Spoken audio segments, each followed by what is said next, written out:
ආදරණීය දිනපොතට ඔයාලා හැමෝම ආදරයෙන් පිළිගන්නවා. අපේ සුරතල් හාපැටියට ආදරය කරන ඔයාලා වෙනුවෙන් තමයි මේ වීඩියෝ එක මම ගේන්න හිතුවේ. මේ ඉන්නේ ඉතින් අපේ ආදරණීය සුරතලා කුකි. එයා ගැහැණු සතෙක්. ඉතින් එයා විතරක් තනියම තමයි අපේ ගෙදර හැදෙන්නේ. අපි මුලින්ම සුරතලයට ඇති කරන්න හිව්වේ ගිනිපිග් කෙනෙක්ව. ඒත් අපිට ගල් අවටින් ගිනිපිග් කෙනෙක් හොයාගන්න බැරි වුණා. ඊට පස්සේ තමයි අපි හිතුවේ හාපැටියෙක් කරන් හදාගත්තොත් හොඳයි කියලා. ඉතින් අපේ ගෙවල් කිට්ටුවෙම තිබුණු සත්තු විකුණන තැනකින් තමයි අපි මෙයාව ගත්තේ. එතන හිටපු හාවොන්ගෙන් පිරිසිදුම හාපැටිය තමයි මෙයා. ඉතින් ආයේ මම දෙපාරක් හිතන්නේ නැතුව මෙන්න මේ බුලුම් ගුලියව ගෙදර උස්සගෙන ආවා. වයස මාසයක්වත් නැති චූටි හාපැටියෙක් තමයි ඉතින් අපි මුලින්ම ගෙදර ගෙනාවේ. ඇත්තටම එයා ගෙදර ගේනකොට මට බයත් හිතුණා අපිට මෙයාව කරදරයක් නැතුව ලොකු කරගන්න පුළුවන් වේද කියලා. ඉතින් කොහොම හරි අන්තිමට එයා සතුටෙන් සනීපෙන් දැන් අවුරුද්දක් තිස්සේ අපිත් එක්ක ජීවත් වෙනවා. අපි එයාව කූඩුවක හිර කරලා නෙවෙයි හදන්නේ. එයා බොහොම නිදහසේ අපිත් එක්කම ගේ ඇතුලේ තමයි ඉන්නේ. මෙයා පුංචි කාලේ ගේ හැමතැනම මුත්‍රා කරන්න පටන් ගත්තා. ඉතින් අපිට මේක නවත්ත ගන්න බැරි වෙයිද කියලාත් හිතුණා.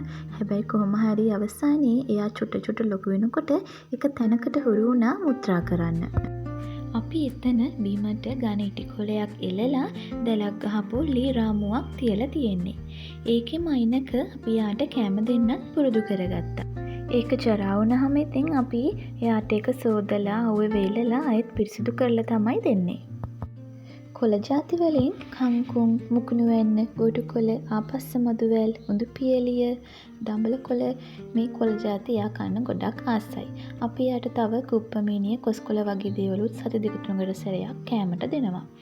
එළවලු වලින් මෑ කරල්, එතකොට දඹල එයා ගොඩක් ආසාවෙන් කනවා. කැරට් කෝ වලට නම් ලොකු කැමැත්තක් නැහැ. ඒ වයින් නම් බොහොම චුට්ටයි එයා කන්නේ. පළතුරු වලින් අපි යාට දීලා තියෙන්නේ මිදි, ඇපල්, කෙසෙල් ගෙඩි වගේ දේවල්. තව ඉතින් හාව කන පළතුරු ಜಾති තියෙනවා නම් කමෙන්ට් කරන් යන්නකෝ. ඉතින් මේ වගේ කැම ಜಾති තමයි එයා කැමට ගන්නේ. අපි යාට තව අමතර ආහාරයක් විදිහට කැට ආහාරයකුත් ලබා දෙනවා. ඉතින් කුකි ඇත්තටම හරිම ආදරණීය සතෙක්.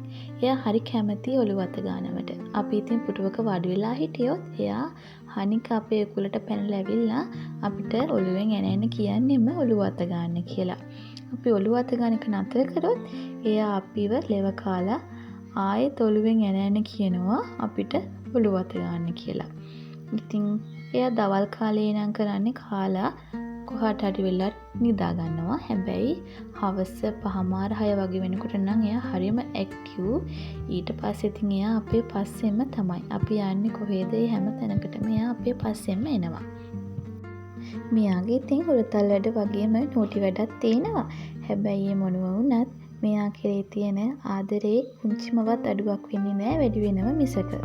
ආයෙත් ලස්සන වීඩියෝ එකක් අරන් එනකන් ඔයාලා හැමෝම සතුටින් පරිස්සමින් ඉන්න.